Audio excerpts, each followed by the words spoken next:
Mgogoro wa ardhi wa uchimbaji katika kijiji cha Kanyindo wilayani Chato mkoani Geita umeacha zaidi ya wachimbaji wadogo 5,000 bila shughuli za kiuchumi, hali iliyosababisha wito kwa serikali kuingilia kati na kutafuta suluhu ya haraka.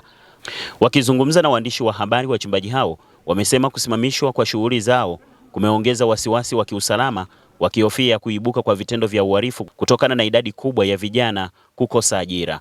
Aidha, wameeleza hofu yao juu ya usalama wa mitambo, mali na zana za uchimbaji walizoziacha eneo hilo baada ya kufukuzwa na jeshi la polisi, wakidai hadi sasa hakuna tamko rasmi la serikali kuhusu hatua ya mgogoro huo.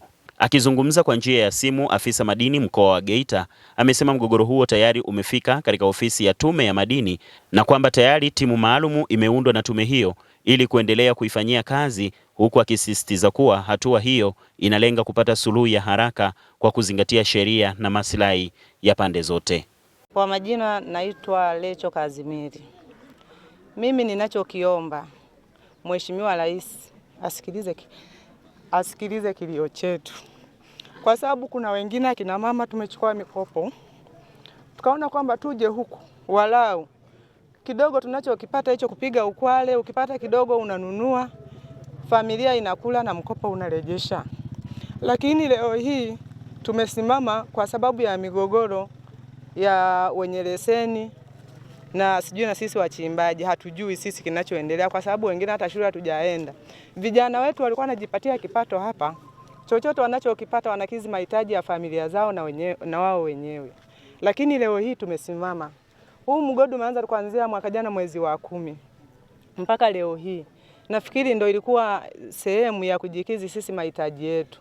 Tunamwomba Mheshimiwa Rais na mbunge wetu aweze kututetea, atuangalie ni jinsi gani tunavyoathirika na tulivyopoteza mwelekeo sasa hivi wa kimaisha, kwa sababu kila tunapoenda kuchimba kwamba hapa tujaribu kufanya utafiti, wanafika wanatukataza, wanasema hapa panazuiliwa, kisa eti mwenye leseni amekataa. Kila tunapoenda kuvumbua wanatukataza. Tulikuwa tunaomba jamani, Mheshimiwa Rais atuangalie, sisi tunaathirika, hususan sisi akina mama, tuna watoto tunasomesha.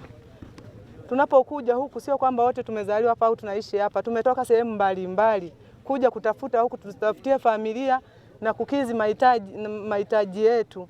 Kwa majina naitwa Joseph Fidelis Kayombo, nikitokea kanda ya kusini huko Iringa. Kiukweli nimekuja hapa saizi nina miaka miwili, lakini huyu mwekezaji wa Kanyindo ni kichomi. Watu wa Kanyindo wameathirika. Kanyindo ni maskini, anayenunua kiatu mpaka auze mahindi. Kuna dhahabu zilizoko hapo.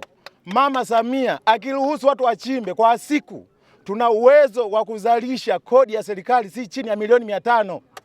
Toka mwaka jana mwezi wa 11 tumefukuzwa hapa, tunahangaika, tunamwomba mama. Umeme umekuja hapa, watu wanaogopa hata kuweka.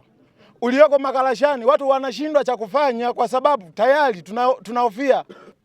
Kanyindo sio ya kuichekea. Kanyindo sio ya kuiangalia. Kanyindo ni zaidi ya GGM. Kuna dhahabu ambazo kwa siku Mama Samia anaweza kujenga barabara hata kipande cha kilomita 2 cha lami. Tunaomba Samia, mama yetu, tunaomba tujiajiri. Dhahabu iliyoko hapa, ukituajiri sisi, mchimbaji wa moko kwa siku ana uwezo wa kuzalisha 10,000 mapato ya serikali. Lakini mtu mmoja je, analipa shilingi ngapi serikalini? Utajikuta analipa zaidi milioni 1 au 2 kwa mwaka. Tunaomba mama, haya mapato ya Kanyindo siache. Utuangalie, iwe leo, iwe kesho kutwa, watu wa Kanyindo tuchimbe. Kwa jina naitwa Resuta Sigera. Nasikitika sana, sisi ndo wenye shamba. Tangia 2016 huyu mwekezaji alishaka tunyanyasa, hata kutulipa hamna. Nina watoto 7 walishaka randaranda, hata kusoma walishaka shindwa. Pale ambako tulikuwa tunaisha alishaka weka maturencha, tukimwambia kulipa hataki, kila jambo unalomwambia hataki. Jamani, Mheshimiwa Rais Samia, mama wa wote, utuangalie, uniangalie jicho langu ninayolia hapa. Uniangalie mama.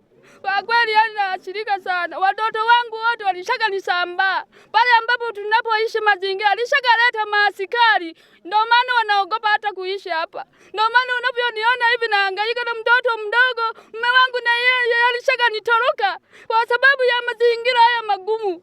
Wamenitoroka kabisa. Ninaishi peke yangu hapa. Uniangalie Mama Samia, utatue huo mgogoro. Ina maana usipo utatua utaleta madhara kwa watu wengi. Uangalie hao wachimbaji wadogo angalau wachimbe na wao wapate riziki na sisi tupate riziki ili niweze kusomesha wanangu niwakusanye. Ile eneo ni la baba yangu mzazi. Yeye alikuja nyumbani. Alipokuja nyumbani akasema tufanye utafiti wa kuchimba dhahabu, nitakuwa nawalipa kimkataba, na wakafunga mkataba. Walipofunga mkataba, akienda kuuza dhahabu anasema kwamba amechumela. Kila anapoenda anasema amechumela.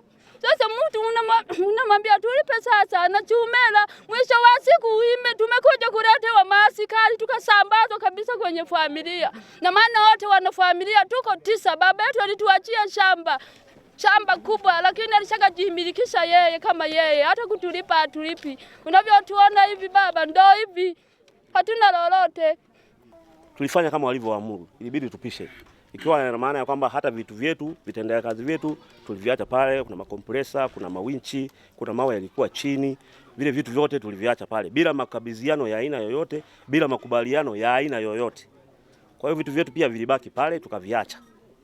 Mpaka sasa hatujui vina usalama gani, viko katika mazingira yapi, hatufahamu.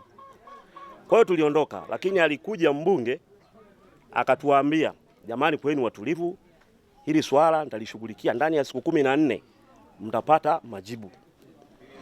Tukasubiri sasa. Siku 14 zile ziliisha bila kuona chochote. Ili jambo letu, kilio chetu kiweze kumfikia hata mama yetu, rais wetu mpendwa Daktari Samia Suluhu Hassan aweze kutusaidia. Tuna imani naye kubwa sana. Tunaamini jambo hili likimfikia ataona namna nyingine yoyote ya kutuweza kutusaidia. Tunanyanyasika sana, tunaonewa sana, hasa sisi wachimbaji wadogo. Tunakuwa ni wavumbuzi. Kuna watu wanachukua maleseni wanayaacha kwa kusubiri sisi ambao tumewekwa kama nungunungu kwamba tutakwenda kufukua na kubaini yale madini, afu ndio wanajitokeza. Hawachimbi wao kama wao. Mtu anachukua maeneo sijui leseni 30, 40, anakaa nazo mtu mmoja na hazifanyii kazi. Akisubiri watakuja wale nungunungu watu, watafufua pale, watachimbua pale, madini yatapatikana. Baadaye atakwenda pale kuwaondoa. Tena bila kujali hata gharama ambazo watu wameweka pale. Kwamba tu waondoke. Ni kweli kumekuwepo na mvutano kati ya mwenye leseni ndio ambaye anaitwa ni kampuni ya Bagogogo pamoja na wachimbaji wadogo na wamiliki wa mashamba. Ndio. Na mgogoro ulishafika ofisini kwetu na tulishafika kufanya kikao tulishafanya kikao cha kwanza kati ya mmiliki wa leseni, mmiliki wa mashamba pamoja na viongozi wa wachimbaji. Ndio. Kikao cha utatuzi. Kimsingi yule mwenye leseni ana leseni yake ya uchimbaji. Hao waliingia kuchimba ila pametokea kutokuelewana kwenye makubaliano. Ndio ikapelekea yule mmiliki akataka kuwasimamisha. Lakini mgogoro tumeshausikiliza na hata hadi sasa hivi bado uko unaendelea kufanywa kazi. Maana ilishaundwa timu, tukakutana na wachimbaji, tukasikiliza malalamiko yao na hoja zao, tukakaa na mwenye leseni tukasikiliza sababu zake za kuwasimamisha. Tukakaa na wenye mashamba tukasikiliza sababu zao. Ndio.